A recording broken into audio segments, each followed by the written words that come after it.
నమస్తే, welcome to special focus. నేను సునీల్. భీకర ఎన్కౌంటర్లు, అగ్రనేతల వరుస లొంగుబాట్లు. ఆపరేషన్ కగార్ క్లైమాక్స్కు వచ్చినట్లేనా?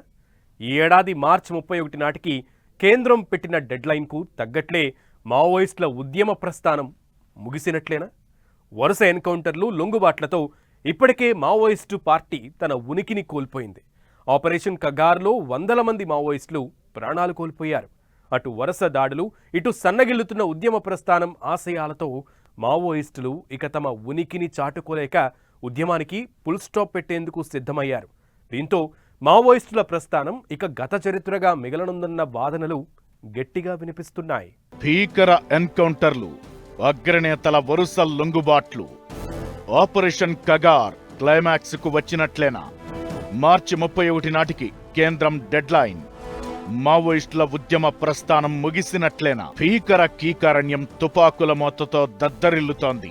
కేంద్రం పెట్టిన ఆపరేషన్ కగార్ డెడ్లైన్ ముంచుకొస్తోంది. మావోయిస్టుల ఉద్యమ ప్రస్థానం ఇక ముగిసిపోయినట్లేనా? వరుసగా భీకర ఎన్కౌంటర్లు, అగ్రనేతల లొంగుబాట్లతో 4 దశాబ్దాలకు పైగా మావోయిస్టుల సాయుధ పోరాటం అంతిమ ఘట్టానికి చేరుకున్నట్లు తెలుస్తోంది. వరుస ఎన్కౌంటర్లు, లొంగుబాట్లతో ఇప్పటికే మావోయిస్టు పార్టీ తన ఉనికిని కోల్పోయింది. ఆపరేషన్ కగార్లో వందల మంది మావోయిస్టులు ప్రాణాలు కోల్పోయారు.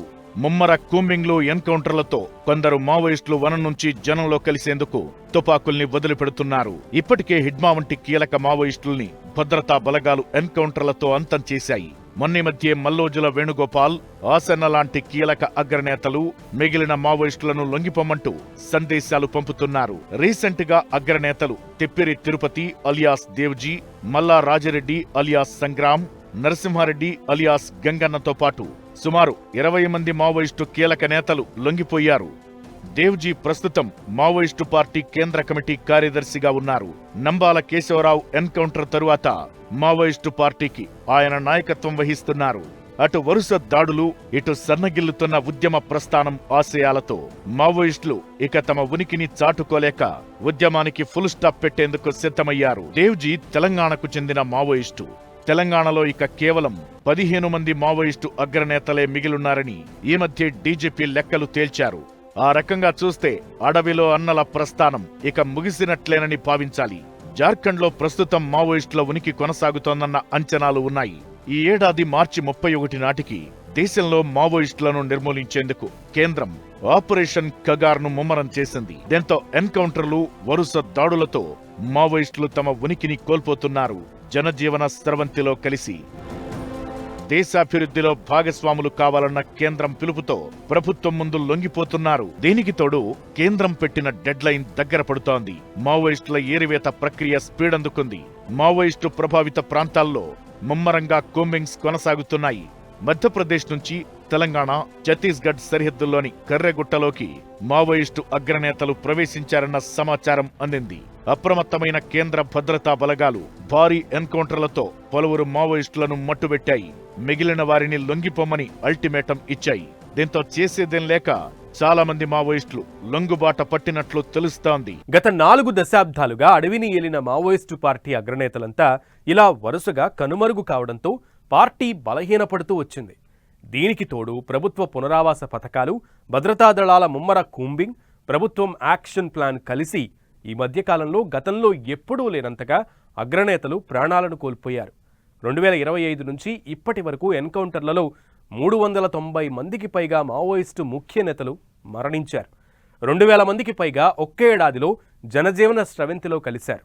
దీంతో మార్చి 31 నాటికి దేశాన్ని నక్సలిజం రహితంగా మార్చుతామన్న కేంద్రం డెడ్లైన్కు అడుగు దూరంలో కేంద్రం ఉంది. ఆపరేషన్ కగార్తో వందల మంది మావోయిస్టుల ఎన్కౌంటర్. ఉనికి కోల్పోతున్న మావోయిస్టు పార్టీ 4 దశాబ్దాలకు పైగా సాయుధ పోరాటానికి ముగింపు పలికినట్లేనా? మార్చి 31 నాటికి మావోయిస్టు రహిత దేశంగా మార్చుతామన్న కేంద్రం ఇప్పటికే హిడ్మా వంటి కీలక మావోయిస్టుల ఎన్కౌంటర్. ఒకప్పుడు పోరాటం పంథాలో సాగిన మావోయిస్టు అగ్రనేతల దారి రాను రాను అస్తిత్వాన్ని కాపాడుకోవడానికే పరిమితమవుతూ వచ్చింది. 1990-2010 మధ్య 10 రాష్ట్రాల్లో 200కు పైగా జిల్లాల్లో వివిధ స్థాయిల్లో నాయకత్వం బలంగా ఉండేది. మేధావులు, వ్యూహకర్తలు, ఎగ్జిక్యూటివ్ మెంబర్లు ఇలా అన్ని శాఖల్ని బలోపేతం చేసుకున్న మావోయిస్టు పార్టీ గెరిల్లా దాడులు, టెక్నాలజీకి తగినట్లు అత్యాధునిక ఆయుధాలను సమకూర్చుకుంటూ వచ్చింది. కానీ ఇప్పుడు నడిపించే నాయకత్వం లేకపోవడంతో స్థానిక క్యాడర్ బలహీనపడుతూ వచ్చింది. చివరకు లొంగుబాటు దిశగా అడుగులు వేసింది. గత కొన్నేళ్లుగా కేంద్రం చేపట్టిన ఆపరేషన్ కగార్ భీకర ఎన్కౌంటర్ల వల్ల మావోయిస్టు పార్టీ అగ్రనాయకత్వానికి భారీ నష్టం వాటిల్లింది. 2024 నుంచి ఇప్పటి వరకు పలువురు కీలక నేతలు భీకర ఎన్కౌంటర్లలో మృతి చెందారు. వీరిలో మావోయిస్టు సెంట్రల్ కమిటీ సభ్యులు, అగ్రశ్రేణి కమాండర్లు ఉన్నారు. మావోయిస్టు పార్టీ మాజీ general secretary Nambala Keshava Rao alias Basavaraju May 2025లో ఛత్తీస్గఢ్లోని అబూజ్మఠ్ అడవుల్లో జరిగిన భారీ ఎన్కౌంటర్లో మరణించారు. ఈయనపై 1.5 కోటి రివార్డుంది.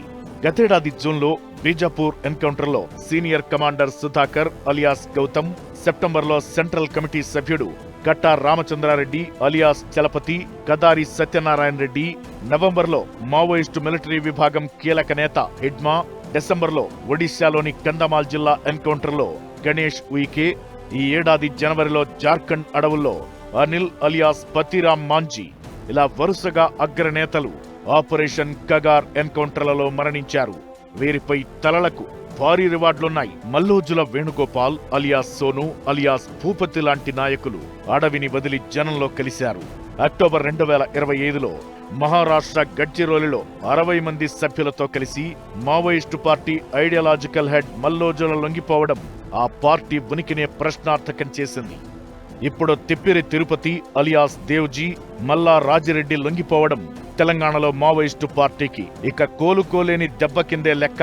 గతంలో మావోయిస్టులకు సేఫ్ జోన్ గా ఛత్తీస్గఢ్ అడవుల్లోని అబూజ్మఠ్ ప్రాంతం ఉండేది. ఇక్కడ ఇప్పుడు 30కి పైగా కొత్త పోలీస్ క్యాంపులు ఏర్పాటు చేయగలిగింది కేంద్రం. దీంతో దళాల సంచారం పరిమితమైంది. అగ్రనేతల మధ్య ఉన్న కొరియర్ వ్యవస్థను సాంకేతిక పరిజ్ఞానంతో ఛేదించడం వల్ల పార్టీ శ్రేణుల మధ్య సమన్వయం పూర్తిగా దెబ్బతింది. నిఘా కోసం ఉపయోగిస్తున్న అత్యాధునిక డ్రోన్లు, థర్మల్ ఇమేజింగ్ కెమెరాలు మావోయిస్టుల స్థావరాల్ని పసిగట్టేస్తున్నాయి. ఇలా అడవుల్లో వారి ప్రతి కదలిక ఇప్పుడు భద్రతా బలగాల నిఘాలోనే కొనసాగుతోంది.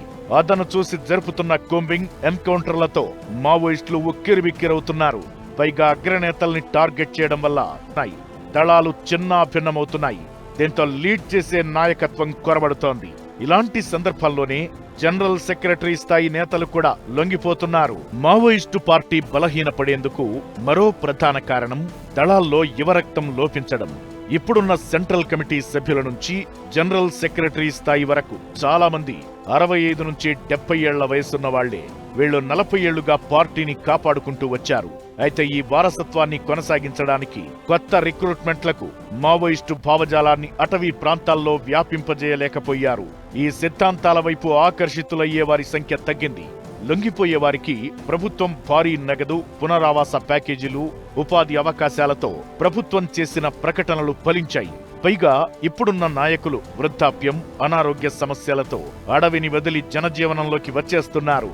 కేంద్రం ఏజెన్సీ ప్రాంతాలు, నక్సల్స్ ప్రభావిత ఏరియాలపై ప్రత్యేక దృష్టి పెట్టింది. అక్కడి యువత అడవుల్లో రిక్రూట్మెంట్లకు వెళ్లకుండా నగరాల బాట పట్టేలా చేసింది. మౌలిక వసతులైన రోడ్లు, విద్య, వైద్యం, విద్యుత్ లాంటి సదుపాయాలు కల్పించడంతో చాలా మంది యువత మావోయిస్టు పార్టీకి దూరమైంది. ఇటు దారికి రాని మావోయిస్టు పార్టీ అగ్రనేతలను టార్గెట్ చేస్తూ చేపట్టిన ఆపరేషన్ కగార్ వారికి జీవన్మరణ సమస్యగా మారింది.